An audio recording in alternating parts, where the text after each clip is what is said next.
To Anambra State, where Governor Chukwuma Soludo has insisted that there's no going back on ending the Monday sit-at-home in markets across the state, particularly in Onitsha and Inewi.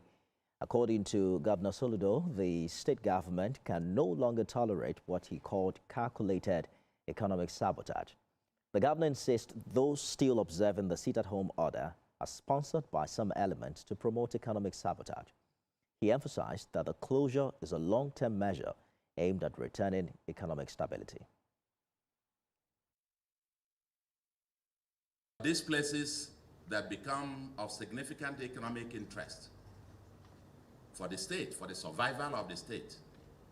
If you want to transact business there, you cannot just do as you wish.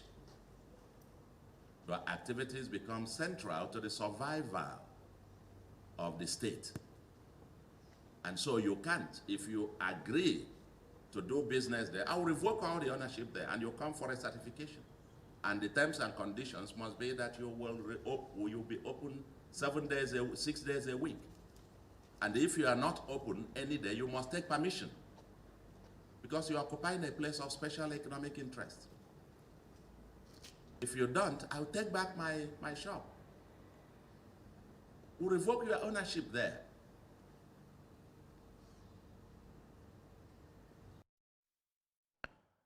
Meanwhile, the traders in Onitsha are appealing to the state government to reopen the market. Traders say perishable goods are rotten in containers due to the lockdown, with mounting daily interest on bank loans and increasing demands from family members. For them, the decision not to open on Monday sit-at-home is due to security concerns.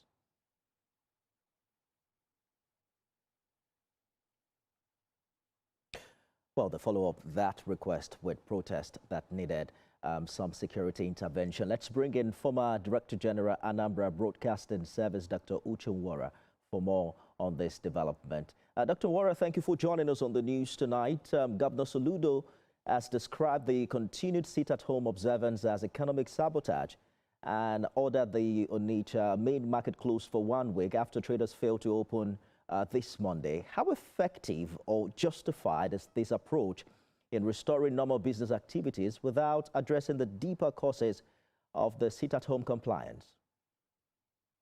Good evening. Thank you for having me. Well, I listened to the live interview that Mr. Governor granted today.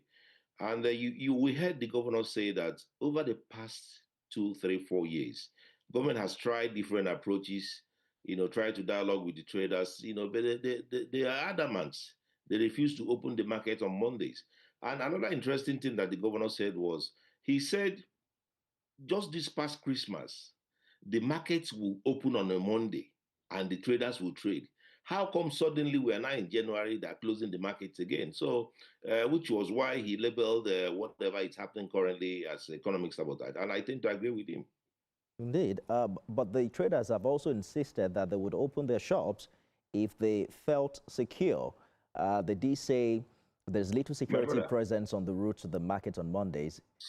Sorry, yes. I'm from Anambra State. I worked in Anambra State for 8 years. I spent almost a month in December in Anambra State. Like the governor said, Anambra State is one of the safest states currently in Nigeria. So all the so-called insecurity that people are bandying about all over social media, we can't see it anymore. Yes, we had those issues in the past, but from evidence from what we saw, in the Anambra, many of them that came back home last Christmas, some came from all over the world, they all attest that the Christmas we just celebrated was one of the sweetest, if I have to use that expression.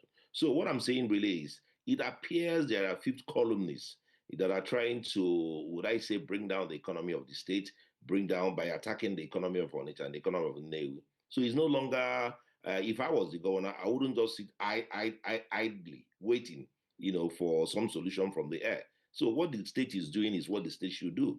The state has to man up, if I have to use that expression as well. I understand Mr. Governor's frustration, but I'm sure you also saw the protest that followed that led to the blockade of major roads. That also has economic impact, right? I like that you mentioned the protest. When you look at the people protesting, did they look to you like traders?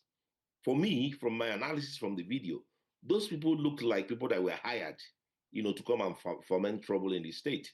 And, the traders know themselves. So what we're seeing is, you need to understand that from what evidence, from what the police are saying, and from what the governor said as well, many of these people causing this trouble in Anambra State are not from the state. So it appears there are people that have more to gain by keeping the markets closed, trying to create the impression or maybe make Anambra State ungovernable. And my brother, we cannot continue like that. So Anambra, we need to move on. Economically, we need to move on in terms of the plans that the government has for the people. So closing the market on Mondays is not the way to go. Go to Oka. Oka is open for business. Go to Ekoka and go to some of the other markets. This problem that we have now, it's only currently experienced at Nnewi and Onitsha. Why is that? Onitsha is our biggest market in Anambra State. Now, when you close your market on Monday, there are other states that benefit.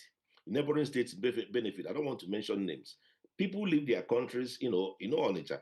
Onitsha is also a major trade center, like you all know, easily the largest commercial center in West Africa. When other African countries travel, traders travel and come into Onitsha, and then you close your market on Monday, what do you expect those people to do? To carry their money and hang around? No, they will migrate to other neighboring countries. All right. I just find it hard to understand how these fifth columnists are able to convince the entirety of the market, because this is considered one of the biggest, if not the biggest, in the entire Anambra State.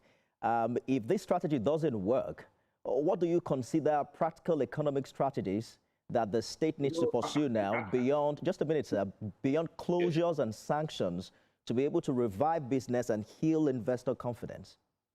I think already the governor has a meeting with the market traders tomorrow.